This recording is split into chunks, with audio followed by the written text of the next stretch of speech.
Buenas noches a todos y buenas noches en casa. Qué hermoso es que podamos tomar este tiempo para abrir la palabra del Señor. Y ya sabes que los miércoles estamos estudiando el Evangelio de Marcos. Estamos ya en el capítulo 2, pero acompáñame ahí a Marcos 2, versículos 18 hasta el capítulo 3, verso 6. Esta es la porción que vamos a estudiar el día de hoy, Marcos 2, 18. Marcos 2, 18 al versículo 6 del capítulo 3. Marcos comienza su evangelio diciéndonos claramente de qué trata el evangelio. Es el principio de una gran noticia, que Jesucristo es el Hijo de Dios. Y no hay duda para ti y para mí que de eso se trata el libro. Sin embargo, lo interesante del Evangelio, lo interesante de Marcos es que cuando vamos viendo pasaje tras pasaje, evento tras evento, los personajes no saben. Y entonces tú y yo estamos esperando su reacción. ¿Creerán o no creerán? ¿Reconocerán o no reconocerán a Jesucristo? Esa es la tensión que hay. Eso es donde tú y yo estamos poniendo la atención. Ahora, tú y yo podemos saber de qué trata el Evangelio, pero el propósito del Evangelio es desafiarnos a creer y a seguir a Jesús. Por eso lo estamos estudiando. Estamos estudiando la vida de Jesús en el siglo I, hace cuántos siglos, y pudiera parecer algo atrasado, algo que no está vigente. Pero ya hemos platicado muchas veces de lo necesario e indispensable que es descubrir y seguir a Jesús en el mundo en el que ahora tú y yo vivimos.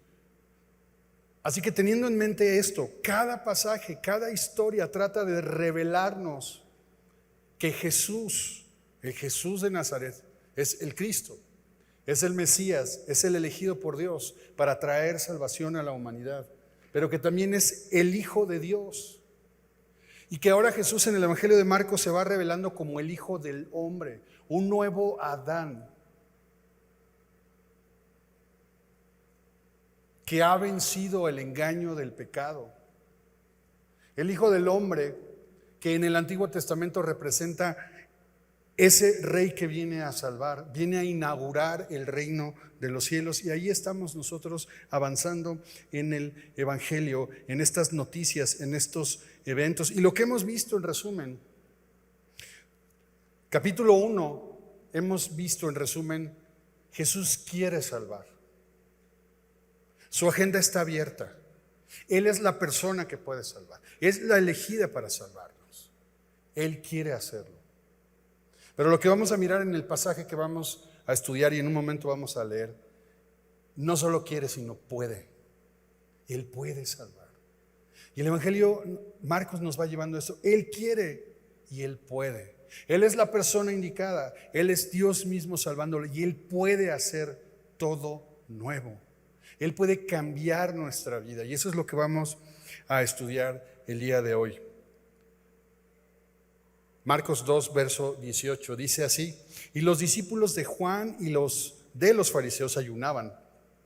Y vinieron y le dijeron: ¿por qué los discípulos de Juan y los de los fariseos ayunan y tus discípulos no ayunan? Jesús les dijo: ¿acaso pueden los que están de bodas ayunar mientras está con ellos el esposo? Entre tanto que tienen consigo al esposo, no pueden ayunar. Pero vendrán días cuando el esposo les será quitado y entonces en aquellos días ayunarán.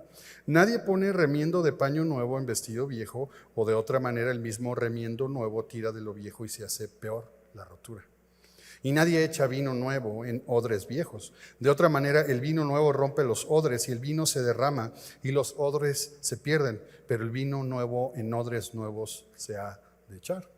Aconteció que al pasar él por los sembrados un día de reposo, sus discípulos andando comenzaron a arrancar espigas. Los fariseos le dijeron: mira, ¿por qué hacen en el día de reposo lo que no es lícito? Pero él les dijo: ¿nunca leísteis lo que hizo David cuando tuvo necesidad y sintió hambre? Él y los que con él estaban, cómo entró en la casa de Dios siendo Abiatar sumo sacerdote y comió los panes de la proposición, de los cuales no es lícito comer, sino a los sacerdotes, y aún dio a los que con él estaban.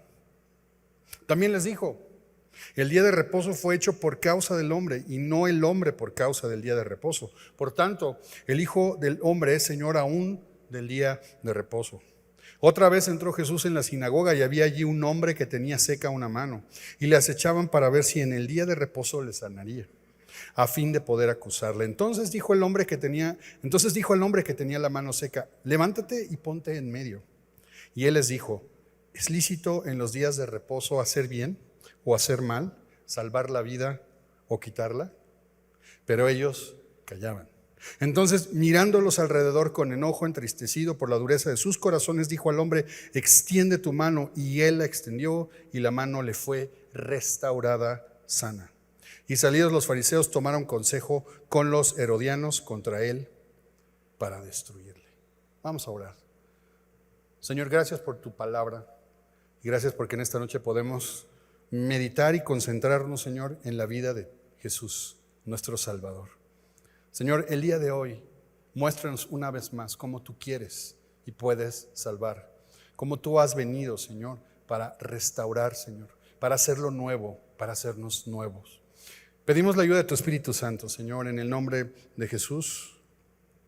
Amén.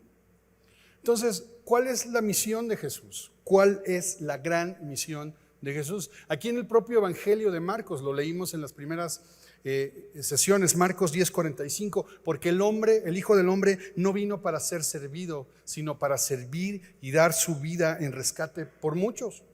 Esa es la gran misión de Jesús: servir y rescatar, dar su vida en rescate por muchos. Pero cuando llegamos a este pasaje que estamos leyendo hoy, parece contradictorio lo que está pasando, porque resulta que desde el verso 15 del capítulo 2, Jesús está en un banquetazo, en un banquete, en una fiesta.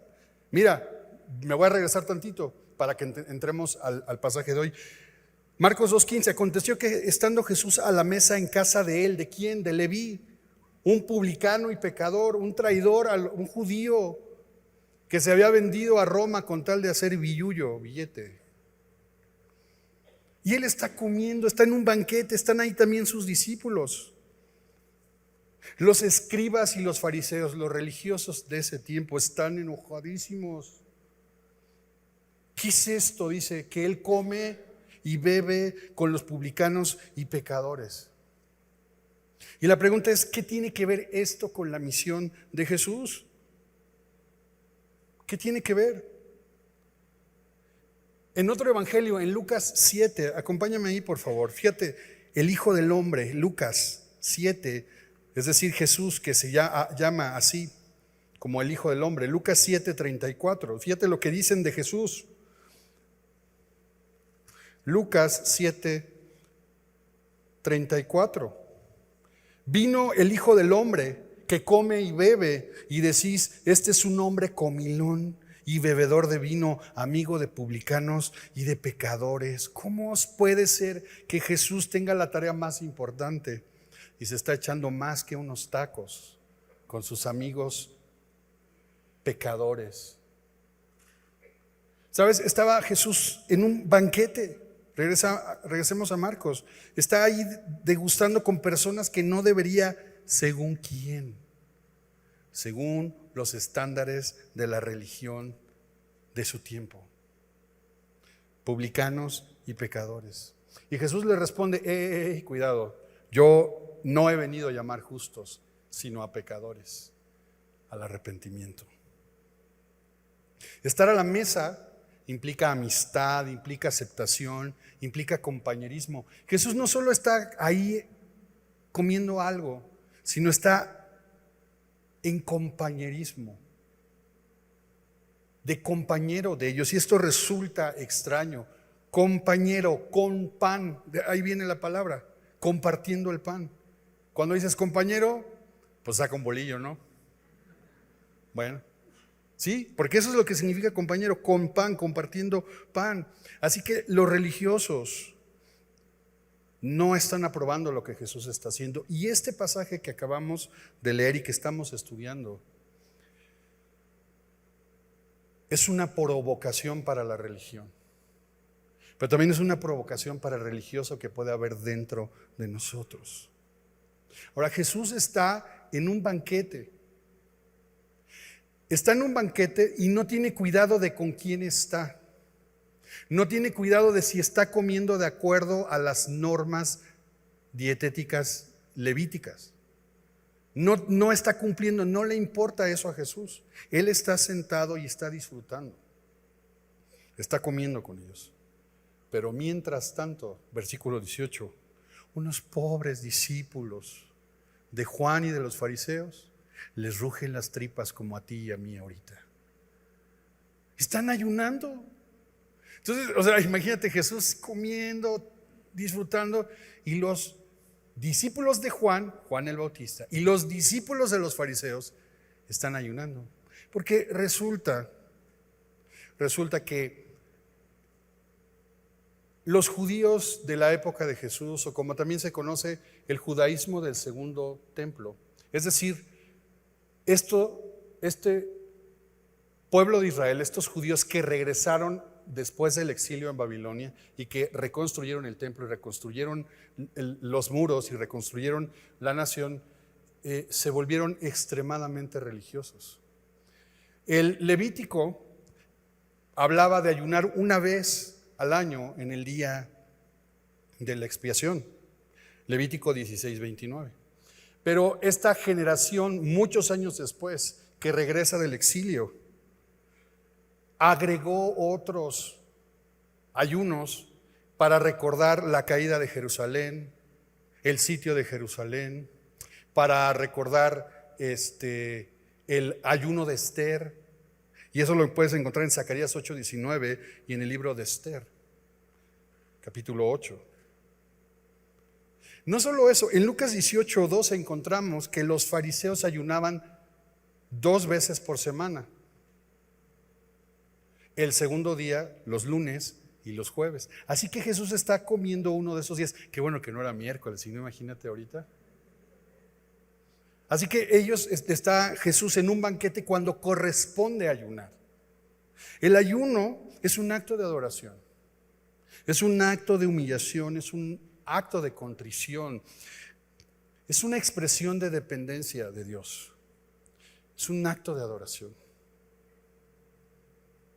Pero para estos judíos, para estos contemporáneos de Jesús, el ayuno representaba algo más. Era una forma en la que ellos buscaban expiar sus pecados y prevenir sus pecados. Es decir, era una forma de autojustificación. Era una forma de ellos mismos buscar estar en una relación correcta con Dios. En otras palabras, era un acto de religiosidad. Y ellos no entienden, ojo, los discípulos no entienden. Y entonces los discípulos de Juan y los discípulos de los fariseos acuden a Jesús, vienen y le preguntan, oye, ¿por qué los discípulos de Juan y los de los fariseos? Me gusta eso, ¿no? Porque el amigo de un primo, el primo de un amigo, no dicen, oye, nosotros tenemos una duda, Jesús, y no dicen que son discípulos de Juan, no dicen que son discípulos fariseos, sino fíjate que yo he visto que los discípulos de Juan y los discípulos de los fariseos, ellos ayunan. ¿Por qué tus discípulos no ayunan? Y es que es absurdo que Jesús está como maestro de la ley, degustando un banquete impropio para un maestro de la ley, mientras unos discípulos, unos aprendices están ayunando para guardar su vida, para buscar expiación y prevenir pecados futuros. Es absurdo, es ilógico. Ahora Jesús les responde, pero les va a responder con una pregunta y les va a responder con 2 mini ilustraciones. Siempre Jesús responde con una pregunta. La mayoría de las veces responde con preguntas y les dice, a ver, ¿acaso pueden los que están de bodas ayunar mientras está con ellos el esposo? No, pues no. ¿O ha sido una boda donde todo sea silencio, no haya comida y todos estén por mi culpa y por mi culpa? No, ¿verdad? Eso no sería una boda. Es absurdo. Jesús le dice, hey, ¿podrían ir a una boda así? No, no, ¿verdad? Es una pregunta retórica. Es claro, no, no se puede. Porque entre tanto que tienen consigo al esposo, no pueden ayunar. Y fíjate que Jesús está apuntando a algo. Recuerda que Jesús viene a inaugurar, ha dicho, el reino de Dios se ha acercado. Y el banquete es un símbolo de la llegada del reino de Dios.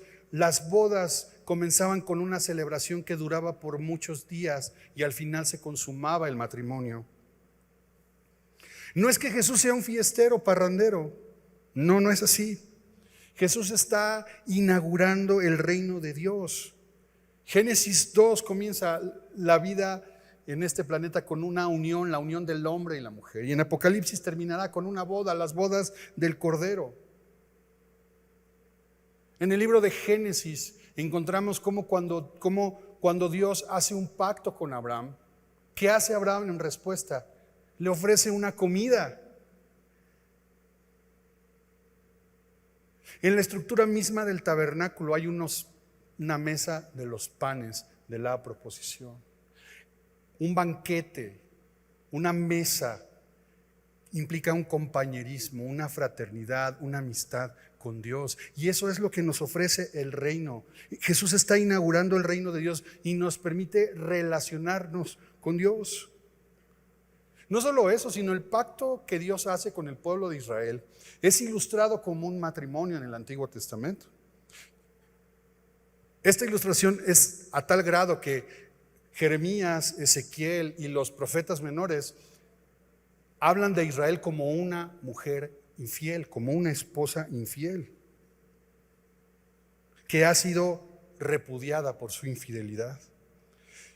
Y a consecuencia de esa infidelidad al pacto, Israel, fíjate, fue exiliado, fue llevado, fue arrancado de la tierra prometida. Por la gracia de Dios y la misericordia de Dios, permitió que un remanente regresara. Ese remanente son estos judíos de la época de Jesús. Ahora, Israel regresó a la tierra prometida, pero no en calidad de propietario, sino en calidad de inquilino.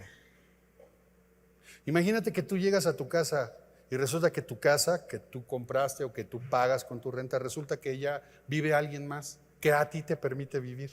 Oye, pero yo pago renta. Oye, pero yo ya la compré, sí, pero te voy a dar chance de vivir. Es más, me tienes que pagar tributo. Eso es lo que le está pasando a Israel. Está viviendo en la tierra que Dios le entregó en promesa, que Dios por su infidelidad tuvo que, por su justicia y en su misericordia, llevarlo, sacarlo de la tierra, que en su justicia, misericordia, gracia y amor lo ha traído de nuevo, pero no está libre, está bajo el dominio de Roma. Así que están esperando la restauración del reino. Y eso es lo que Jesús está anunciándoles. El Mesías ya llegó, pero ellos no lo alcanzan a ver. Ya comenzó el banquete. ¿Cómo vamos a ayunar en este momento si aquí está el esposo? ¿Quién es el esposo? Jesús. ¿Y quiénes son los amigos del novio? El pueblo de Israel, en un principio. Y después todos aquellos que confíen en Jesús. Acompáñame a Isaías 54, por favor.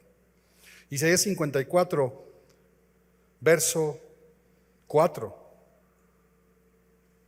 No temas, pues no serás confundida, y no te avergüences, porque no serás afrentada, sino que te olvidarás de la vergüenza de tu juventud y de la afrenta de tu viudez no tendrás más memoria, porque tu marido es tu hacedor.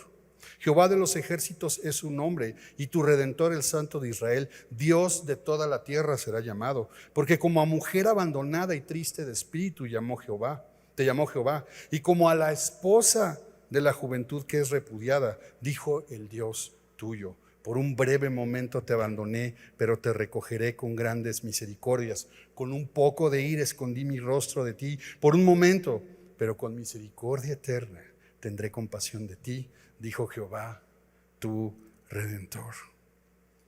Eso es lo que Dios está haciendo en Jesús con el pueblo de Israel. Por eso comienza con un banquete. Tú dices, ¿cómo es que comienza esto con una fiesta, con un banquete? Es la inauguración del reino de Dios en la tierra. Así que aquí tienes la primera respuesta que Jesús les da. Ahora, verso 20 dice, pero vendrán días cuando el esposo les será quitado y entonces en aquellos días ayunarán. Y aquí en este verso 20 estamos encontrando un anuncio temprano de Jesús, hablando de que sería quitado. La palabra quitado es una palabra que habla de será forzado, será arrebatado, será quitado por la fuerza. Y entonces sí, ayunarán. Entonces sí, ayunarán. Jesús no está condenando la práctica del ayuno, no la está condenando. Es más, está diciendo cuándo debemos ayunar, como un acto de dependencia. Esperar el regreso de Jesús, dependiendo de Dios en oración y en ayuno, en una actitud de adoración, en una actitud de fe. Ahora, dos ilustraciones más que siguen explicando este punto de por qué no ayunan sus discípulos, por qué están de fiesta. Versículo 21 dice, nadie pone un remiendo de paño nuevo en vestido viejo. De otra manera, el mismo remiendo nuevo tira de lo viejo y se hace peor la rotura. No puedes tomar un pedazo de tela nueva, para ponerla en un pedazo, en un vestido viejo y esperar que resista. Lo que va a pasar es que se va a romper y se va a hacer peor la rotura.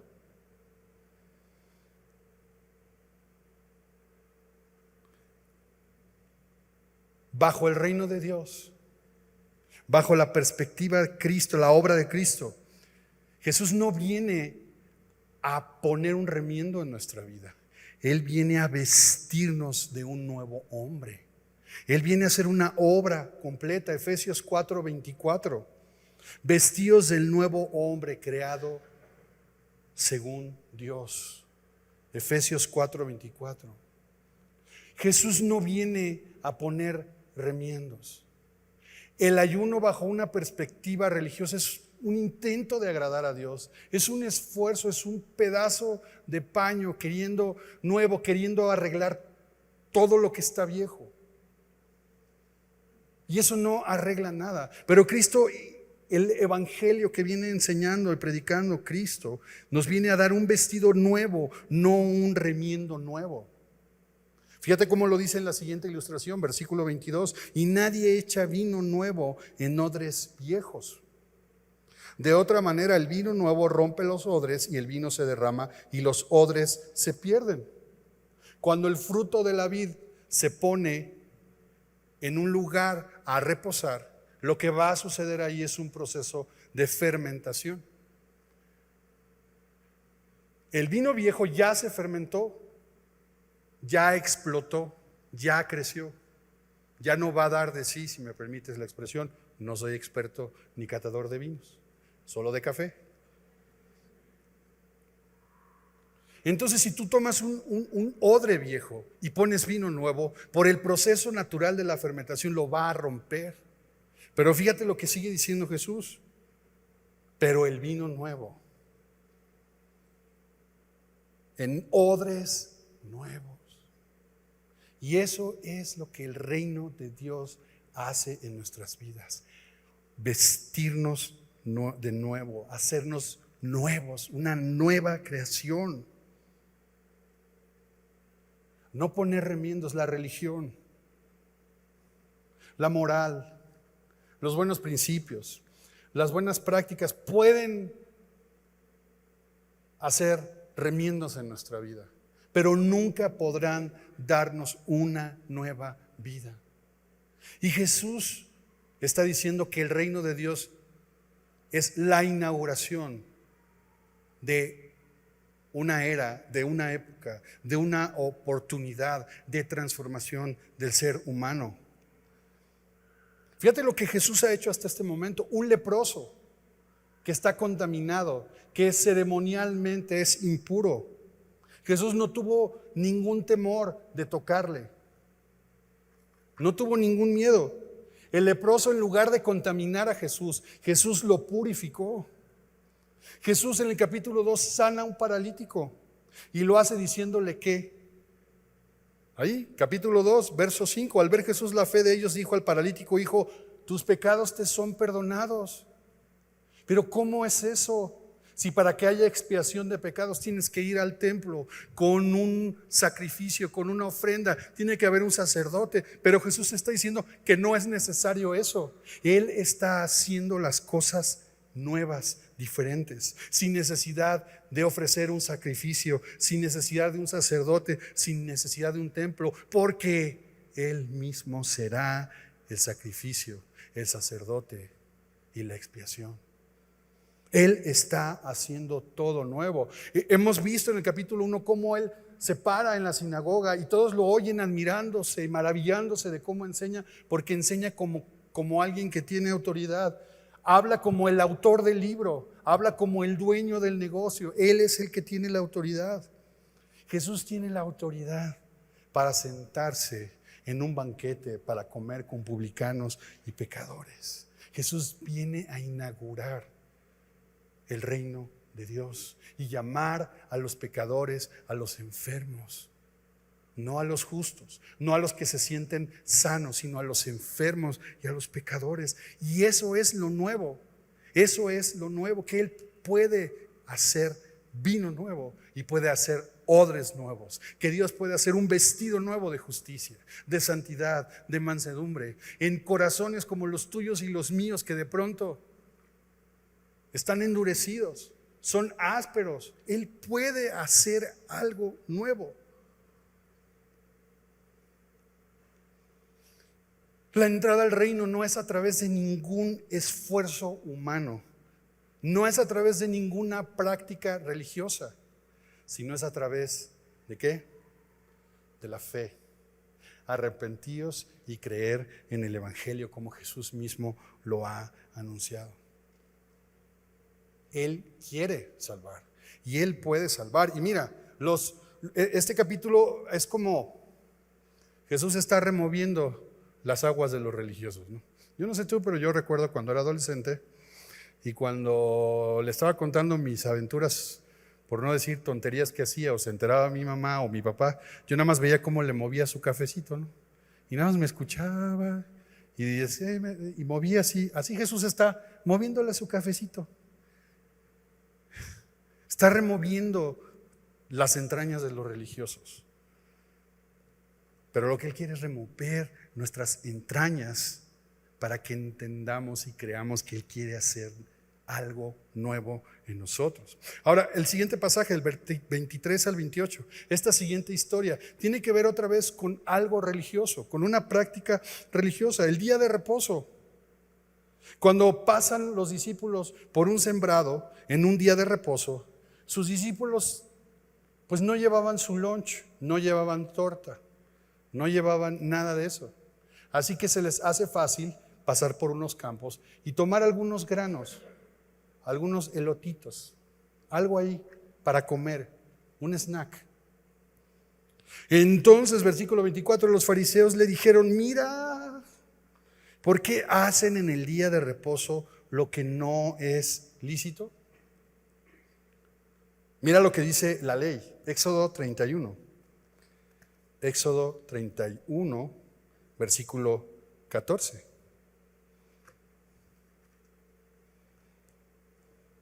Así que guardaréis el día de reposo, porque santo es a vosotros, distinto, aparte. El que lo profanare, ¿cuál es la pena? Morirá, de cierto morirá. Porque cualquiera que hiciere obra alguna en él, aquella persona será cortada de en medio de su pueblo. Ahora, la pregunta es: ¿arrancar espigas en el día de reposo podría equipararse a una actividad, a una obra, a un trabajo? Eso es lo que está a discusión aquí. Ahora, hay unos libros adelante, en el libro de Deuteronomio, acompáñenme rápidamente. Deuteronomio 23, 25. Cuando entres en la mies de tu prójimo, podrás arrancar espigas con tu mano. mas no aplicarás hoz a la mies de tu prójimo. Así que, a la luz de estos textos, los discípulos no están cosechando, no están metiendo hoz, no están trabajando. Solamente tienen hambre, son comelones. Y se les hizo fácil agarrar de estas espigas. Seguramente ya estaba a punto de empezar la cosecha, ya estaban listo para cosecharse. No están incumpliendo la ley. Sin embargo, piensa esto, fíjate bien, los fariseos están acusándolos de incumplir, les están diciendo, ¿es esto lícito? ¿Se puede hacer esto? ¿Por qué lo hacen? No está permitido.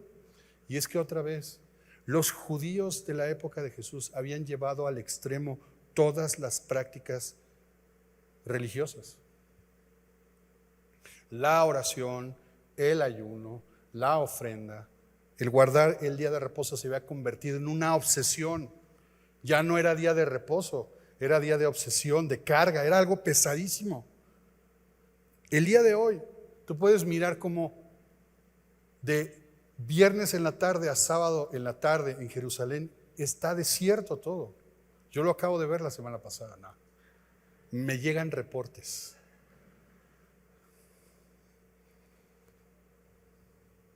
Ahora, lo que es interesante aquí es la explicación, la argumentación que da Jesús. Porque lo que hace Jesús, versículos 25 y 26,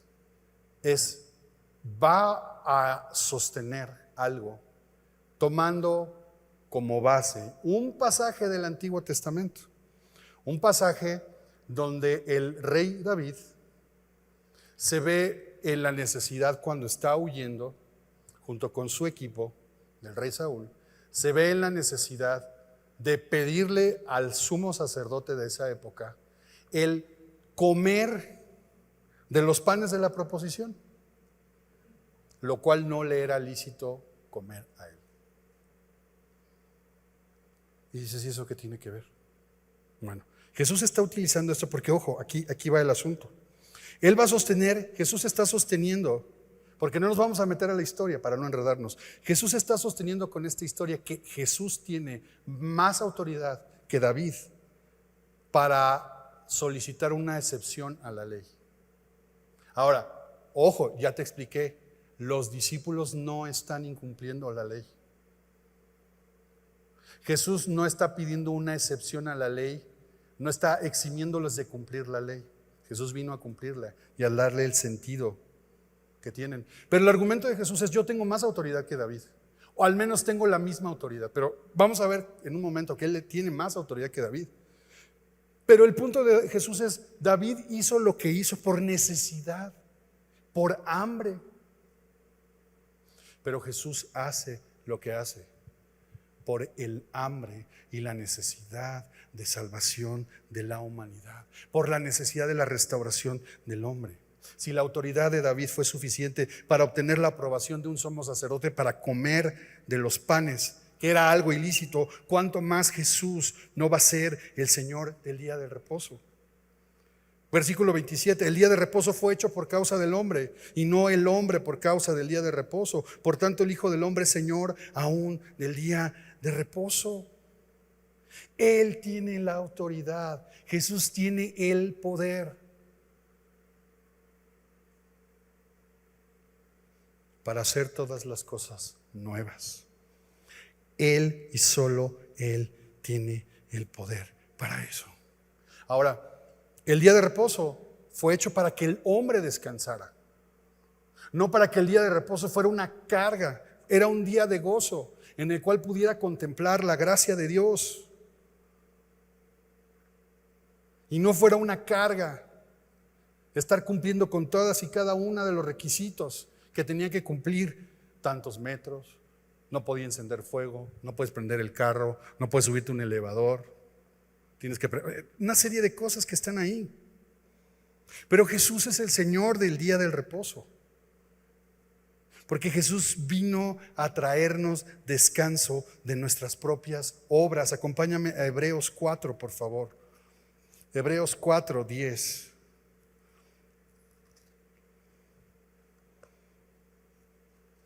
Desde el capítulo 3 de Hebreos hasta el capítulo 4 está hablando del reposo que el pueblo de Israel no pudo tener. Y mira lo que dice Hebreos 4:10, porque el que ha entrado en su reposo también ha reposado de sus obras. ¿De cuáles obras? Del esfuerzo humano para ganarse el favor de Dios, del esfuerzo humano ¿para qué? Para expiar sus pecados, para prevenir sus pecados futuros, para intentar agradar a Dios. Así que Cristo es el que tiene la autoridad, tiene el poder para hacer todo nuevo.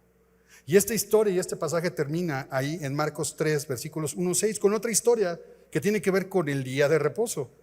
Marcos 3, versículo 6 nos cuenta ahora que Jesús entró otra vez a la sinagoga. Y entonces todos los fariseos están atentos para ver qué va a hacer Jesús, porque allí hay un hombre que tiene seca una mano. El versículo 2 del capítulo 3 dice claramente que le acechaban. O sea, estaban atentos porque querían ver si lo sanaría en el día de reposo, porque lo que quieren es acusarle. Ahora, fascinante Jesús, porque Jesús pudo haber sanado a este hombre, pues lo llama al final de la reunión, ora por él y lo sana, pero Jesús, no, Jesús está moviéndole a su cafecito, está removiendo las aguas y quiere que todos vean, está confrontando. Jesús vino a eso, a confrontarnos, a removernos, para que creamos en Él. Y Jesús le llama enfrente y le dice, a ver, ponte en medio. Y fíjate lo que hace, voltea y les dice a todos, es lícito en los días de reposo, fíjate bien, hacer bien o hacer mal, salvar la vida o quitarla. Qué rudo,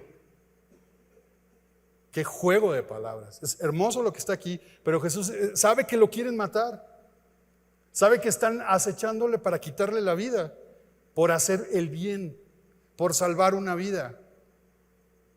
Y Jesús los está retando. ¿Es lícito en los días de reposo hacer bien o hacer mal, salvar la vida o quitarla? Y ellos callaban. Entonces, mirándolos alrededor, con enojo, entristecido por la dureza de sus corazones, dijo al hombre, extiende tu mano, y él extendió, y la mano le fue restaurada sana. Jesús tiene autoridad, tiene el poder para hacer todo nuevo, perdonar pecados, comer con pecadores,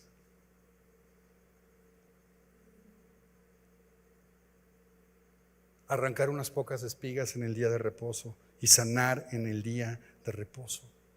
Jesús tiene poder para hacernos odres nuevos, donde depositar un hombre, una mujer nueva y donde depositar su Espíritu Santo. Esto es lo que Él viene a anunciar. Él quiere y Él puede, porque Él tiene esa autoridad, hacer el bien y salvar la vida. Ese es el propósito de Jesús. Así que comenzamos un poco confundidos con la misión de Jesús. Jesús está cumpliendo esa misión. Vino a servir, no a ser servido. Vino a dar su vida en rescate de todos. Él quiere y Él puede. Ahora quiero terminar regresando a un pasaje en Isaías 58. Isaías 58.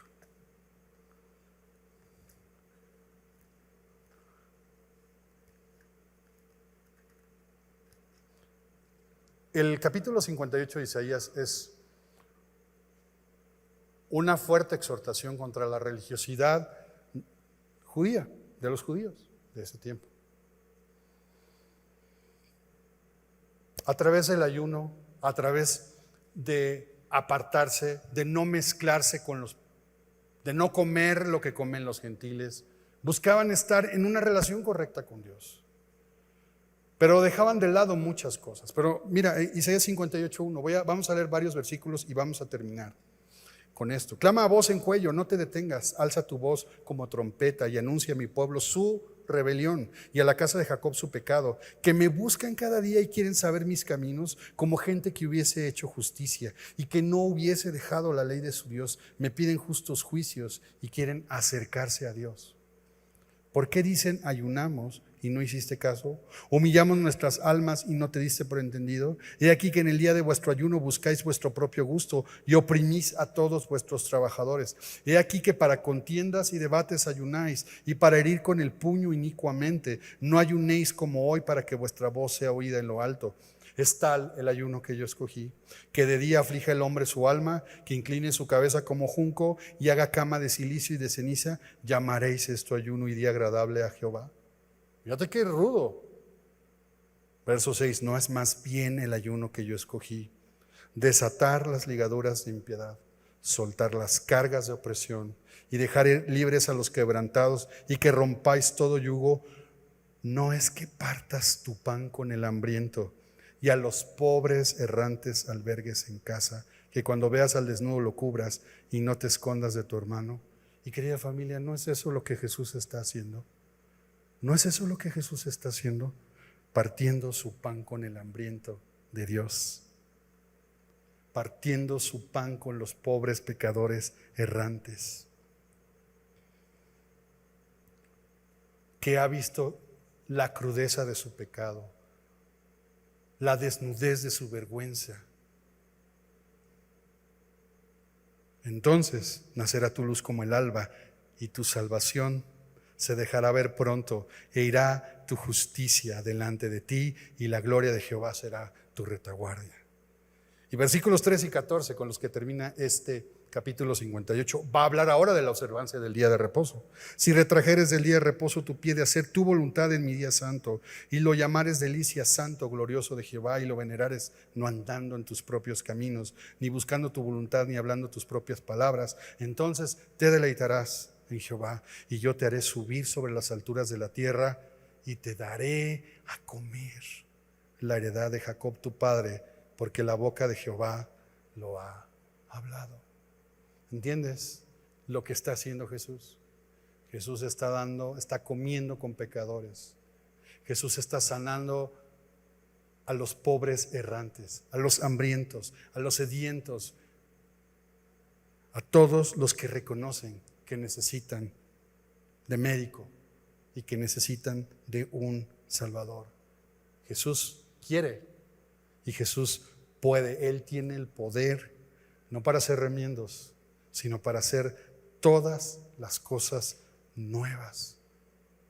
Y lo que tú y yo necesitamos es, una vez más, querida familia, confiar, depositar toda nuestra vida en Él y pedirle que transforme nuestra vida. Si tú estás cansado porque te has esforzado demasiado y te esfuerzas demasiado por cosas que no puedes cambiar, no necesitas un remiendo, necesitas un vestido nuevo, y eso es lo que Jesús nos ofrece. ¿Por qué no se lo pedimos? ¿Por qué no le pedimos eso? Señor, venimos delante de ti con la certeza de que nos escuchas y con un corazón removido, Señor, al saber que no hay nada que podamos hacer para alcanzar tu favor, para alcanzar tu gracia. Señor, pero tú has removido todo obstáculo también, todo aquello que impedía y todo aquello que impide que podamos acercarnos a ti. Y seguramente muchos de nosotros, Señor, estamos remendando nuestra vida para luego tirar y hacer peor la rotura. Muchos de nosotros hemos experimentado, Señor, la obra de tu Espíritu Santo en nuestras vidas. Otros quizás estamos aquí, Señor, esperando conocerte y tener un toque de tu Espíritu Santo también, Señor. Pero lo que necesitamos el día de hoy es experimentar, Señor, el poder de la vida nueva, el poder de tu Espíritu Santo, Señor, quitando la culpa, la vergüenza, quitando el horror del pecado, Señor, haciéndonos nuevos. Señor, no venimos, Señor, para seguir siendo lo mismo. sino para que hagas completamente nuevo en nosotros lo que tiene que hacerse nuevo, Señor. No es una exigencia, Señor, es un clamor de nuestro corazón. Confiamos en ti, depositamos nuestra confianza en ti, en Jesús, el Hijo del Hombre, Jesús, el Cristo, Jesús, el Hijo de Dios.